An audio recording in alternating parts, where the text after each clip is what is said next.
Abra tua Bíblia agora no livro de Josué, capítulo 6, versículo 1. Você que está agora na tua casa ouvindo as ondas dessa rádio, e acompanhe conosco a ministração desse texto que mostra para nós o grande poder de Deus com algo sobrenatural.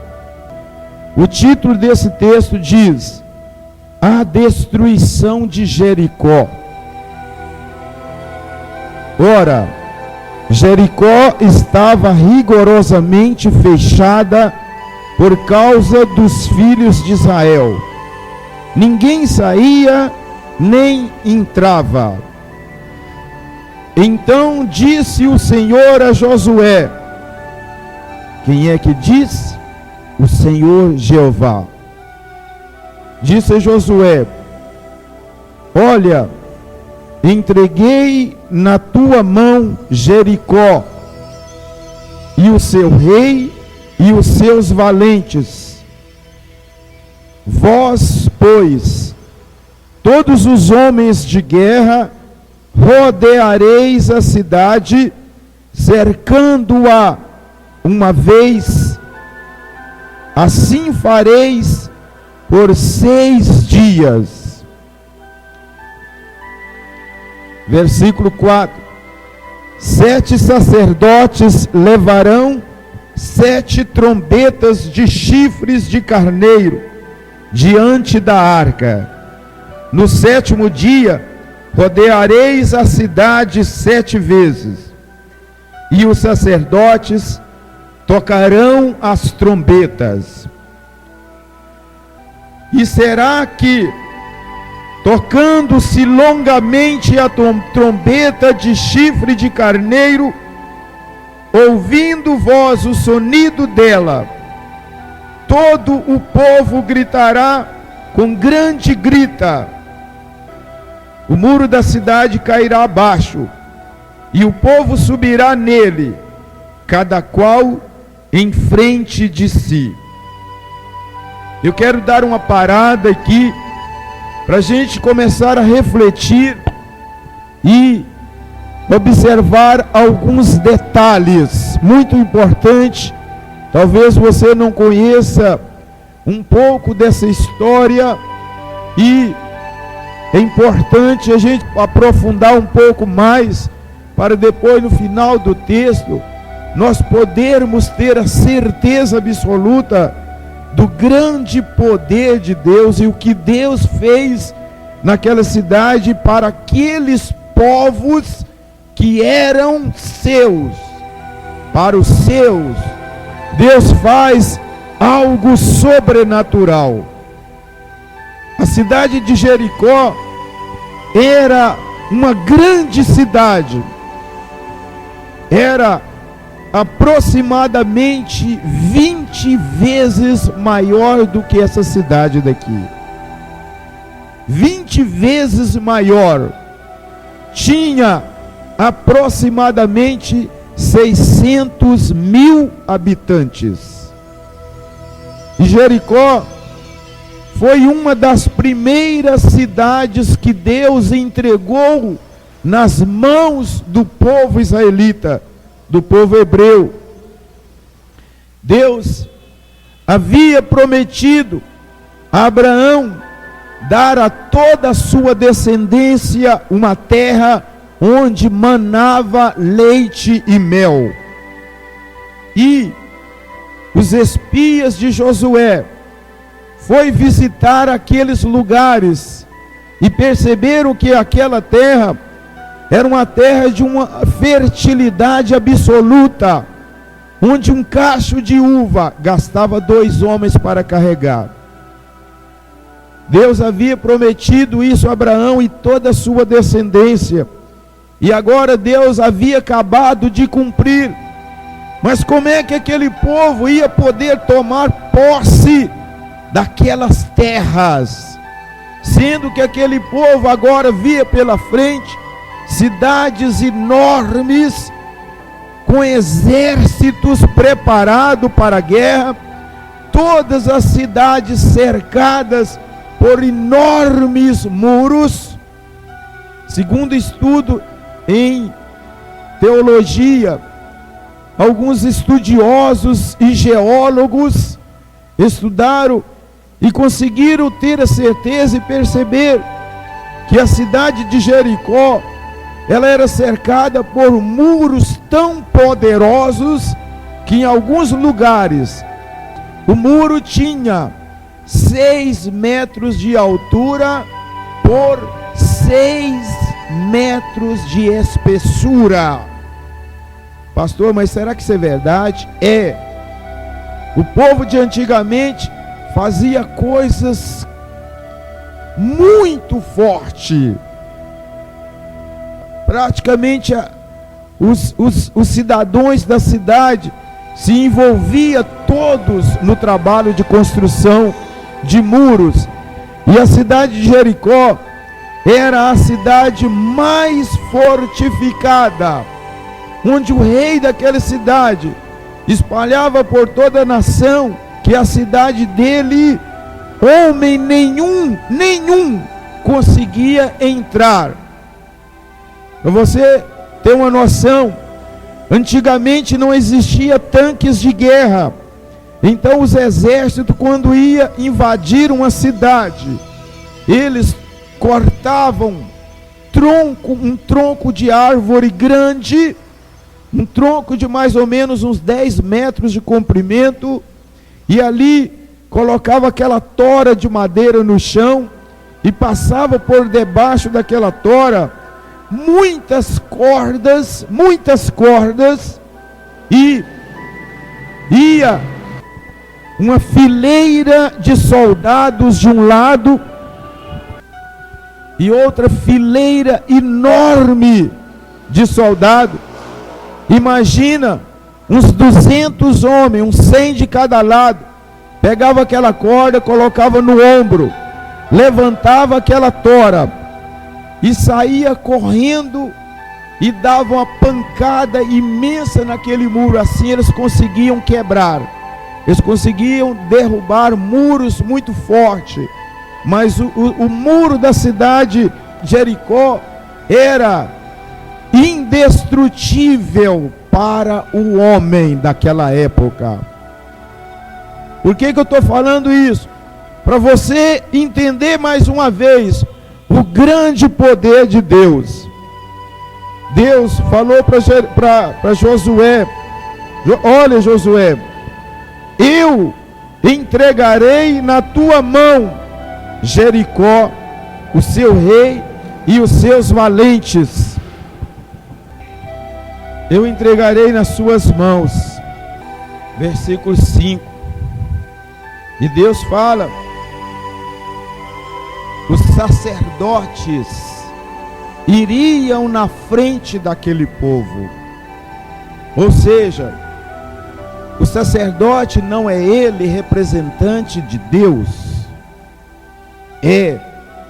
Então os representantes de Deus na terra iriam à frente daquele povo, tocando as trombetas, e tocando as trombetas longamente, trombeta de chifre de carneiro, e ouvindo o sonido daquelas trombetas, o povo gritará com grande grita no último dia.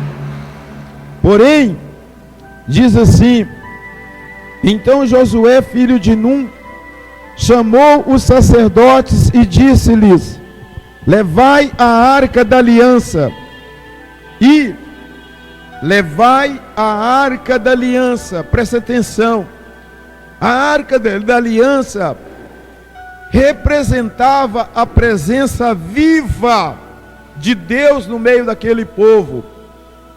E o que é hoje para nós a presença viva de Deus no nosso meio aqui? Quem sabe? O Espírito Santo. Se naquela época a arca de Deus era a presença viva de Deus, hoje o Espírito Santo, que representa Jesus Cristo, e um dos atributos de Deus Um dos nomes de Deus, de Jesus, é Emanuel, que significa Deus conosco. E exatamente por isso que ele falou: eu irei, mas deixarei com vocês o meu Espírito. Jesus Cristo, Emanuel, Deus conosco. Então, os sacerdotes foram à frente e atrás levavam a arca da aliança. Levem 7 trombetas de chifre de carneiro adiante da arca do Senhor. E disse ao povo: passai e rodeai a cidade, e quem estiver armado passe adiante da arca do Senhor. Assim foi como Josué dissera ao povo. Os 7 sacerdotes com as 7 trombetas de chifre de carneiro diante do Senhor passaram e tocaram as trombetas, e a arca da aliança do Senhor o seguia. Os homens armados iam diante dos sacerdotes que tocavam as trombetas, e a retaguarda seguia após a arca, e as trombetas soavam continuamente. Porém, ao povo ordenara Josué, dizendo: não griteis, nem fareis ouvir a vossa voz, nem sairá palavra alguma da vossa boca, até ao dia em que eu vos diga: gritai, então gritareis. Irmãos, eu quero que vocês prestem atenção aqui. Quem é daqui que já subiu no monte com o pastor Raimundo e a missionária Marlene? Os irmãos e as irmãs. A gente, quando veio para esse ministério, Deus colocou no nosso coração que todas as vezes que subíssemos no monte, não importa a cidade, nós iríamos subir em silêncio, em reverência a Deus.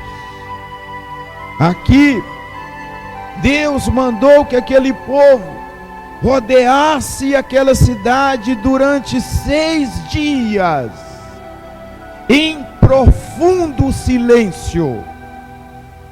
Mas só para vocês imaginar, não é para rodear uma cidadezinha pequenininha igual essa, não. Era uma cidade que, segundo o número de seus habitantes, que era aproximadamente 600.000, dava mais ou menos 20 vezes o tamanho dessa cidade. Amém? Essa cidade é 25.000, vezes 10, 250, vezes 20, 500.000 pessoas.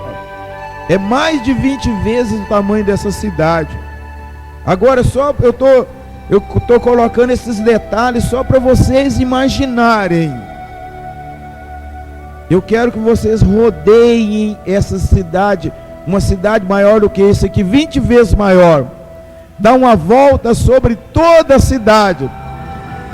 Dá uma volta ao redor de toda a extensão de uma cidade 20 vezes maior do que essa. Realmente aquele povo, ele andou quase 1/3 do dia andando. Porém, imagine um outro detalhe, e que diz assim, versículo 11: assim a arca do Senhor rodeou a cidade, contornando-a uma vez, e entraram no arraial e ali pernoitaram. Levantando-se Josué de madrugada, os sacerdotes levaram de novo a arca do Senhor. Os 7 sacerdotes que levavam as 7 trombetas de chifre de carneiro diante da arca do Senhor, ia tocando continuamente. Os homens armados iam diante dele, e a retaguarda seguia após a arca, enquanto as trombetas soavam continuamente. No segundo dia, madrugaram ao subir a alva, ao amanhecer, e da mesma sorte rodearam a cidade 7 vezes. Somente naquele dia rodearam a cidade 7 vezes. Por que a gente está fazendo questão de ler esses detalhes? Essa cidade aqui, 7 vezes, talvez não seria tão difícil não, mas rodearam a cidade 20 vezes maior do que essa, significa que aquele povo andou desde a madrugada até ao anoitecer, em silêncio, em reverência a Deus. Eu imagino que muitas daquelas pessoas, daqueles, quem sabe, aqueles anciãos, daquelas pessoas que eram verdadeiramente tementes a Deus, durante todo o dia, eu imagino que eles andavam rodeando a cidade em oração no teu pensamento, porque Deus tinha ordenado a eles que rodeassem em silêncio, sem falar nada.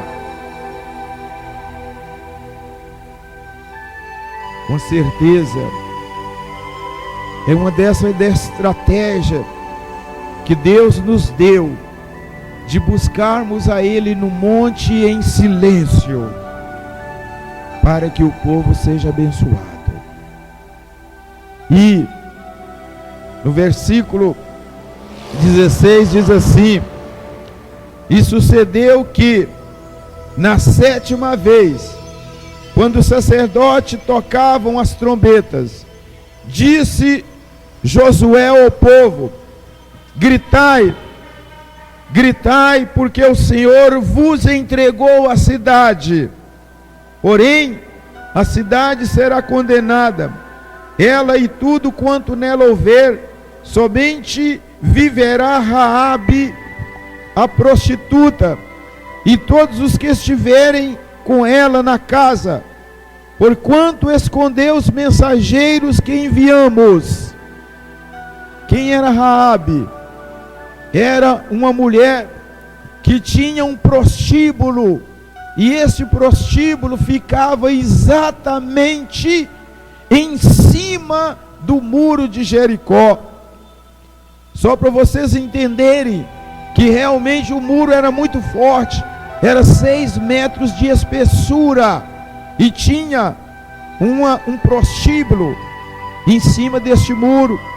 E foi exatamente nesse prostíbulo que, quando Josué mandou os espias, essa mulher deu guarita para eles, escondeu. E por isso Deus abençoou a vida daquela mulher, embora ela sendo prostituta e comandava um prostíbulo, tá? Embora no pecado, Deus resolveu perdoar aquela mulher, e com certeza todas aquelas mulheres que estavam lá, porque nenhuma deles que morava naquele lugar, Deus deixou que fossem mortos, tá?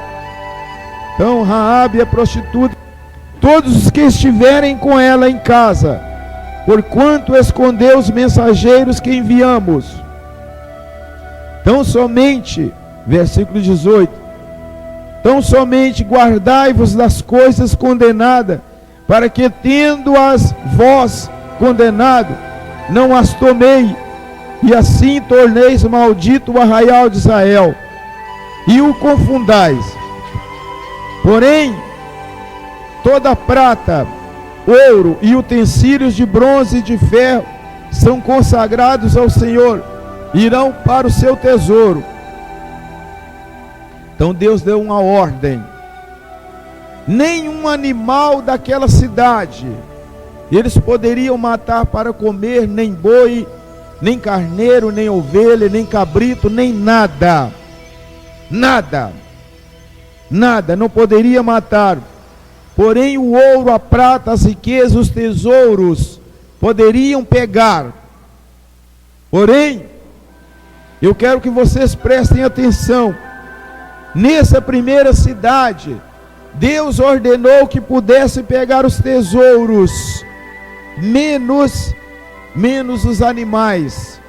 Porém, no próximo texto, na destruição de Ai, Deus ordenou que não pegasse objeto nenhum. E foi aí que Acã pegou e por causa disso ele morreu.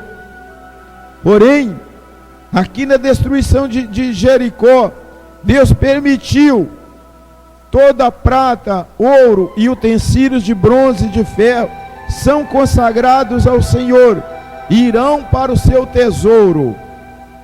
Versículo 20: gritou, pois, o povo, e os sacerdotes tocaram as trombetas.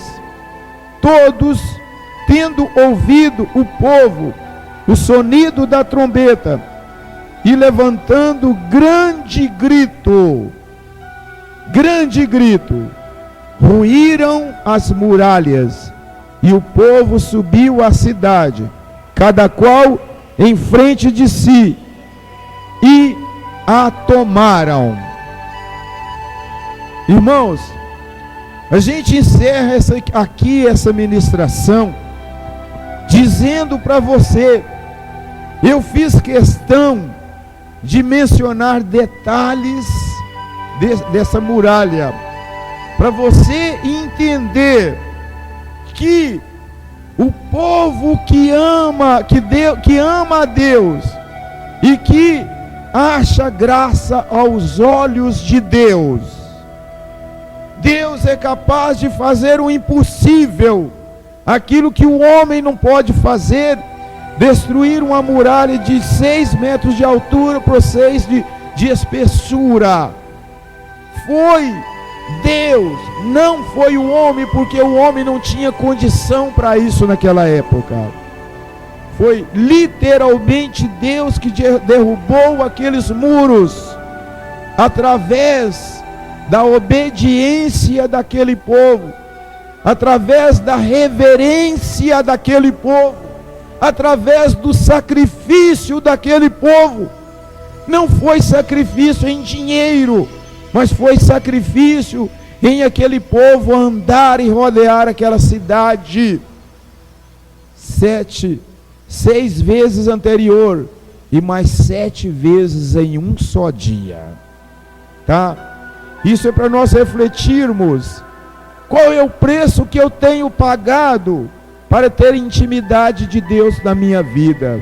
Qual é o preço que eu tenho pagado para ter a proteção de Deus na minha vida?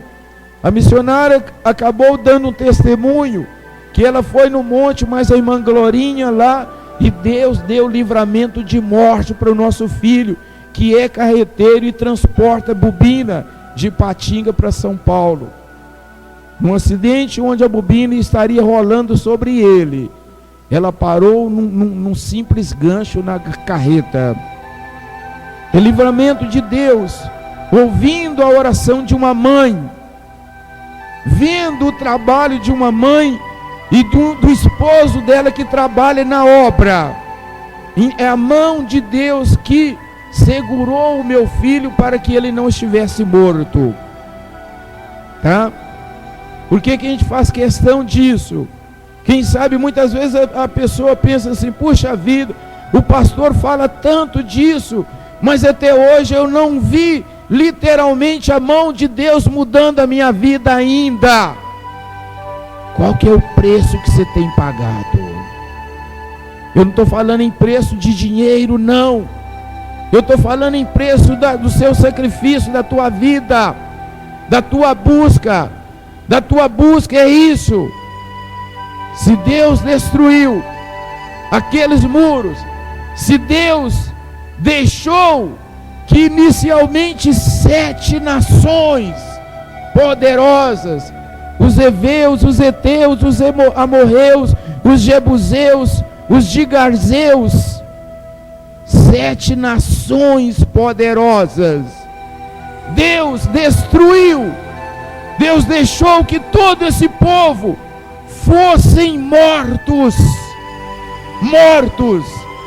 e para que as suas terras fossem tomadas, literalmente dadas aos teus filhos. Por que Deus não pode fazer isso na tua vida? Será que o braço de Deus se encurtou nessas últimas décadas ou milênios? Será que encurtou? Não. O nosso Deus, Ele é forte do mesmo jeito. Ele vai fazer da tua vida. Você que está participando dessa campanha, nunca perca a sua esperança. Pelo contrário, não tenha esperança. Pastor, o senhor ficou doido? Não tenha esperança.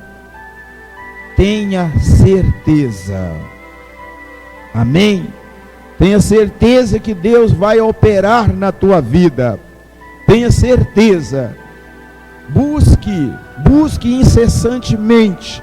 Pague um preço e Deus vai te compensar poderosamente. Amém?